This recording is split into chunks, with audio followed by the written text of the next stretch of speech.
Asparagus na itatapos. Hopefully.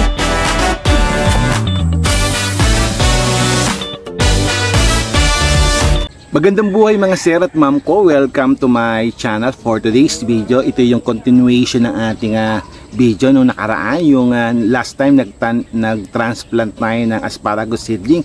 Today ay papalitan natin yung mga poste ng ating asparagus plant. Kasi nabubulok na siya. Yung iba naputol na. Alaman natin na ang asparagus ay kayang mabuhay hanggang 20 hanggang 30 taon, kaya dapat ang poste niya ay medyo matibay. Usually yung mga growers ng asparagus, ang ginagamit nilang poste ay, dito sa Pilipinas, ang ginagamit nilang poste ay yung concrete post. Pero tayo, since na marunong naman tayong mag-weld, ang gagamitin natin ay bakal. Kaya mga sir at ma'am ko, samahan nyo ako sa pagpapalit ng poste ng ating asparagus plant. Ito yung asparagus na tinanim natin. Almost 2 years na to. Itong part na to 2 years na. Ito naman ay 1 year na mahigit. At itong patch naman na to ay almost a year na rin. So ito ay wala pang posteng bakal. Ang poste lang niya ay kahoy, kaya lang nabubulok na siya. Yung poste na yan, ang purpose ng poste para ito kabitan ng trellis. Yan, kabitan ng trellis line na to. So ang purpose nito para yung dahon ng ating asparagus ay hindi sumayad sa lupa. Kasi pagka ang dahon ng mga halaman sumasayad sa lupa ay nagkakaroon siya ng pungus. So itong patch na to, saka patch na yan ay dinuktungan natin ng tanim. So kung makikita nyo, ang poste lang natin ay hanggang dun sa pangatlong poste na kinakabitan natin ng trellis. Yan. So ito yung last part ng ating poste. Ito yung sinasabi ko sa kabila, nabali na rin yung kanyang poste, papalitan natin ng bakal. Kaya lang konti yung bakal natin. 3 poste lang, magkabilang dulo saka sa gitna. Yun muna yung gagawin natin pansamantala. So hanggang dito lang. Ito namang patch na to, patch 1, patch 2, patch 3. Itong patch 1, patch 2, hanggang dito lang yung poste. So nag-add tayo ng asparagus. Ayan, nagdagdag tayo dito sa part na to. Ayan, kung mapapansin nyo, sumasayad na yung lupa o sumasayad na yung dahon sa lupa tulad dito. Ayan. So iniiwasan natin yan. Then lalagyan natin to ng posting bakal. Ayan. So tulad dito, bumigay na siya. Ayan, bumigay na, nabali na. So papalitan natin ng bakal yan. Ito din, papalitan din natin to. Ilang panahon na lang ay masisira na rin yan. At itong isa ay papalitan din natin to, maliit lang. Ayan, kasi that time maliit pa lang yung tanim natin. Kaya lang lumalaki yung asparagus natin hanggang 5 to 6 feet ang taas. So medyo mabuhay siya, tulad ito nakalundo. So nilalagyan natin siya ng trellis para hindi sumayad yung dahon sa lupa. At the same time, para yung asparagus spear niya ay diretso lagi. So in 2 weeks time, ika-cut back na natin to lahat para makaani na ulit tayo ng asparagus spear. So ang gagawin natin, magdadagdag tayo ng poste na tulad dito sa patch 2, sa kabila ganun din, kasi hanggang dito lang yung poste natin.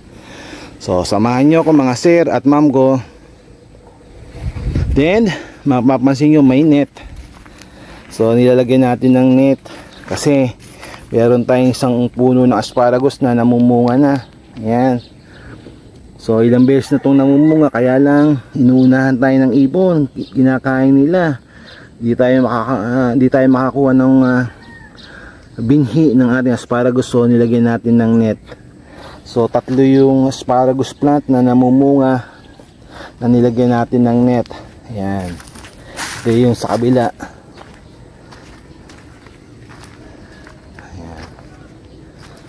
Ito yung nilagyan din natin net. May bunga na din yan kasi kinakain siya ng mga ibon. Maraming ibon dito. Kung maririnig sa background, maraming huni ng ibon. Then so yung unang patch natin o yung unang asparagus na tinanim natin 2 years ago, mahingit na. Ito na. Isa lang yung namumunga. Ayan. Nilagyan din natin ng net. Remember na ang female asparagus, ang concentration ng kanyang energy ay pagpapabunga, pagpapahinog ng bunga. Yun lang yung kanyang purpose. Sa production ng spear ay mahina siya kasi nagbubunga nga siya, kaya yung energy niya ay ginagamit sa pagpapalaki ng bunga. Unlike dito sa mga male asparagus plant natin, ang pinaka main function nila ay pagpuproduce ng asparagus spear. So sa ibang lugar, lalo na sa mga European, American country, ay tinatanggal nila yung female na asparagus kasi nga hindi siya reliable producer ng asparagus spear. Ayan. So tutuwa naman ako kasi yung asparagus natin majority ay puro lalaki at may nasalit na 3 asparagus female plant.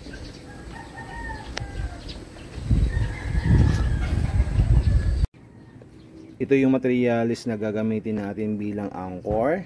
So 4 na piraso ang kailangan natin. So ito yung anchor na to yung magsisilbing kabitan ng brace natin dun sa ating poste. So kailangan natin ng 4 na piraso.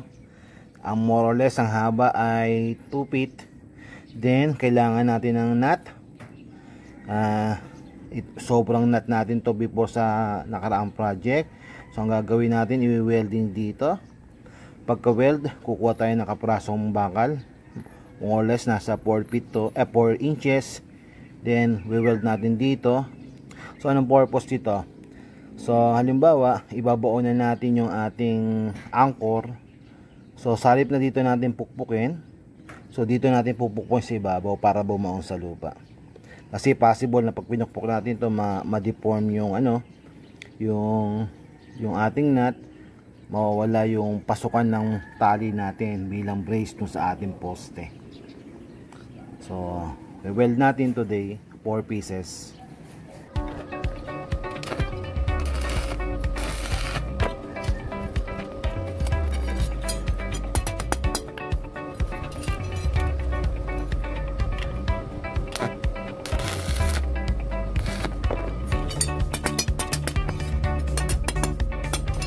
So naikabit na natin yung mga tornilyo. Ayan. Yan yung pagtatalian natin para sa pinaka anchor natin or sa brace natin sa ating poste ng ating asparagus.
ito na yung ating anchor brace natin, ibabaw sa lupa.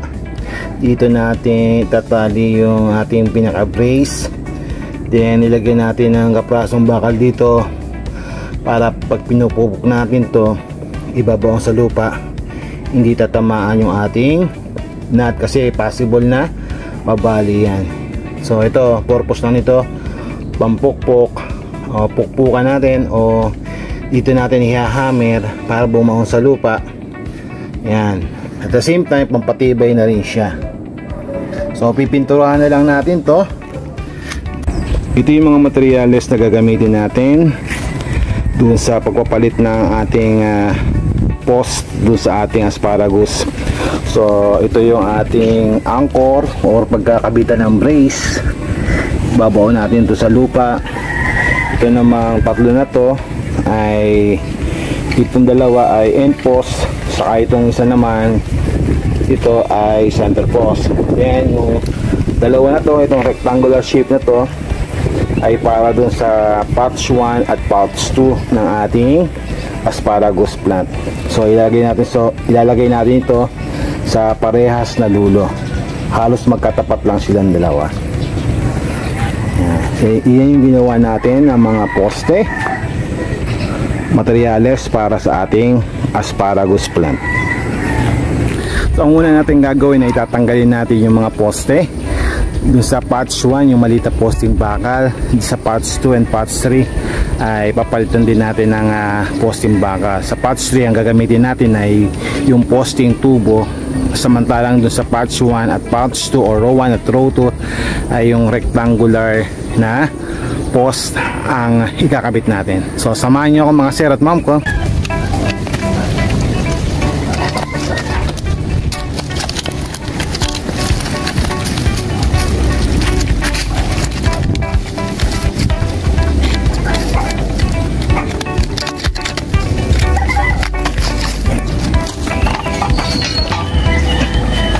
Ito yung kakabit natin.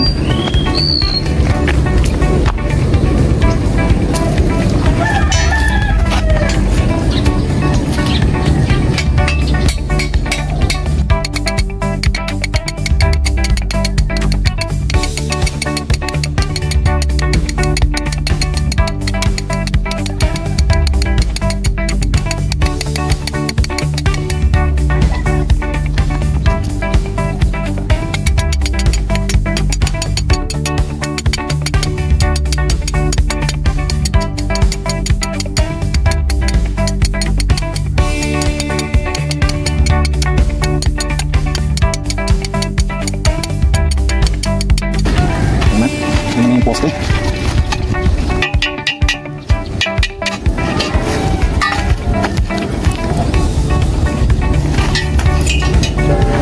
Gamit tayo ng maso.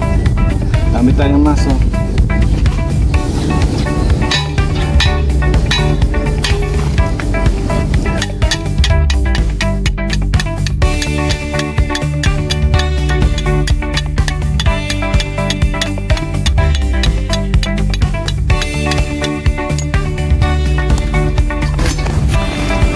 Ang purpose dito para siya magiging pinaka pundasyon para pagka nagkaroon ng tension to, hindi na doon may tutukod dito. So para hindi basta-basta mabubuwal yung ating poste. So abangan natin ang bakal, bato para magsisilbing pinakatukod.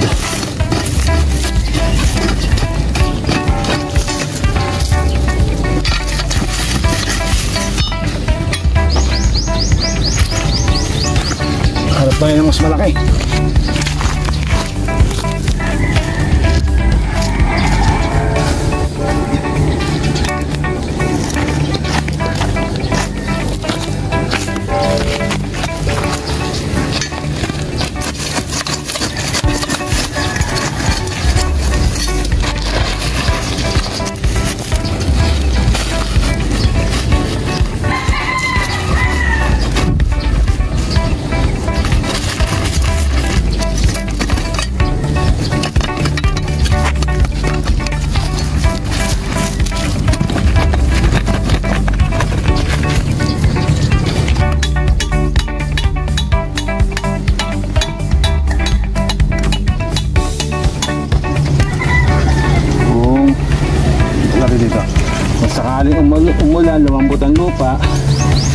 Hindi basta-basta mabubuwal yung ating poste. Lalagay tayo ng anchor para sa post number 2 saka post number 1. Itong post number 2 hindi na natin lalagay ng anchor kasi ito na yung pinaka-brace niya. Ang gagawin lang natin, isang tangkal mula sa poste, ibabaw natin to.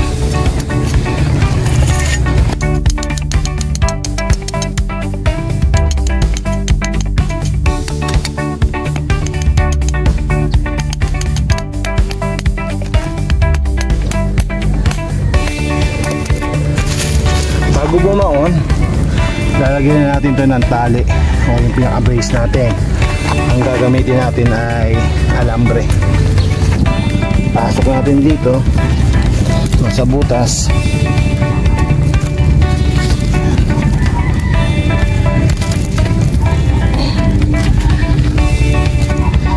Tutwist lang natin.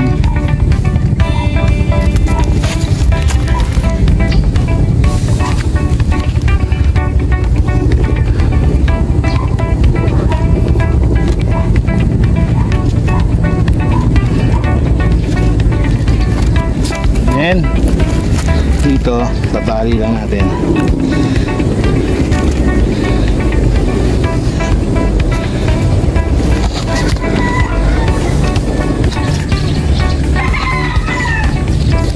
And after natin maitali, pupupukin natin to para bumaon.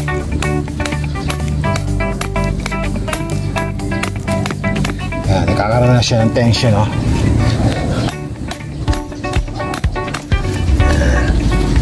So matibay na siya.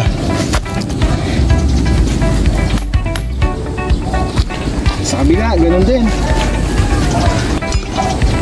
Babaon ulit tayo.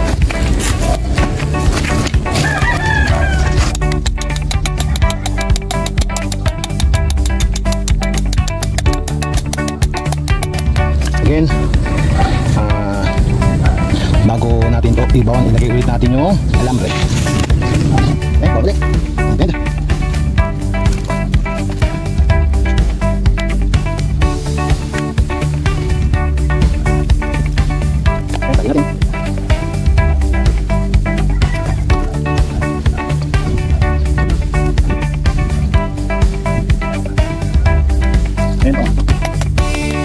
So matibay na siya, kahit itulak natin, hindi basta-basta mabubuhat kasi ang tension ay papunta doon.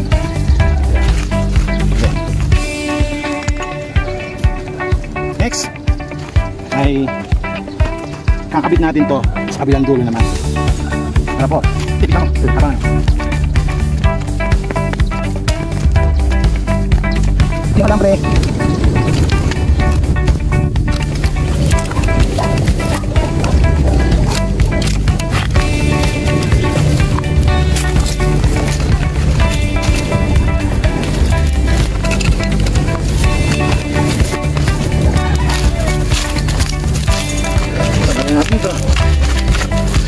Kato na rin siya.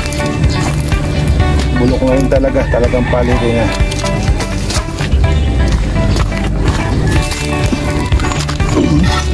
Ito natin to.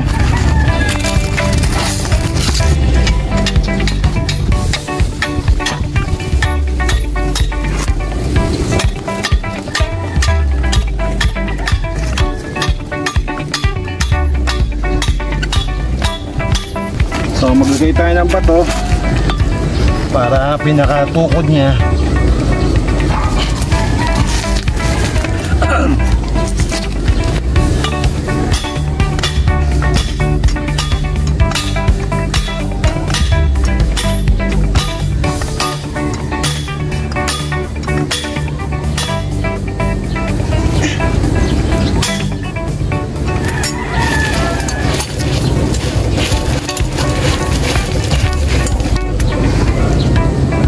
Ito naman yung ilalagay natin sa pinakagitna na ating poste dito sa quad tray.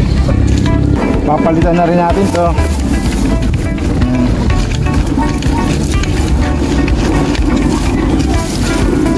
Kasi mahina na siya. Mahina na to. bulok na rin yung ating poste, kaya talagang palitin na. So ito yung ilalagay natin.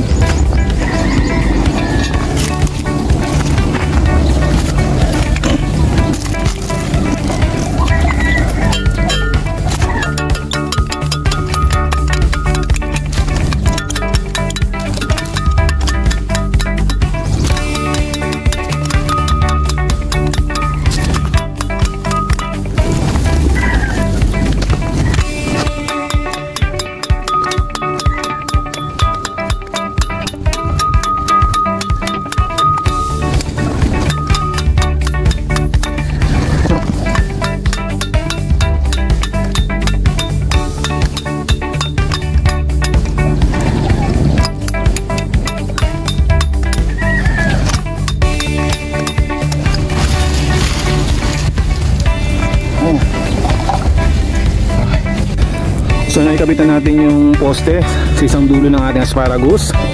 Yan. Pati yung anchor na kinakabitan natin ng alambre, naibaw na rin natin. Yan.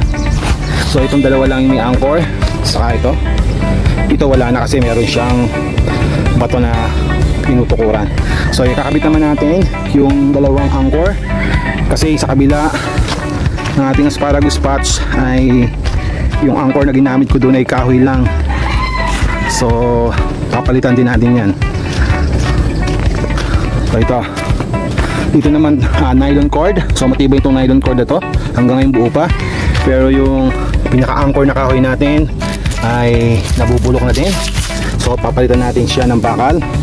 Pati itong sa kabila na to, ayan, nabubulok na rin siya. So papalitan natin, gagamitan natin siya ng bakal. Yung sa kabila naman ay kapitan natin yung isa pang poste.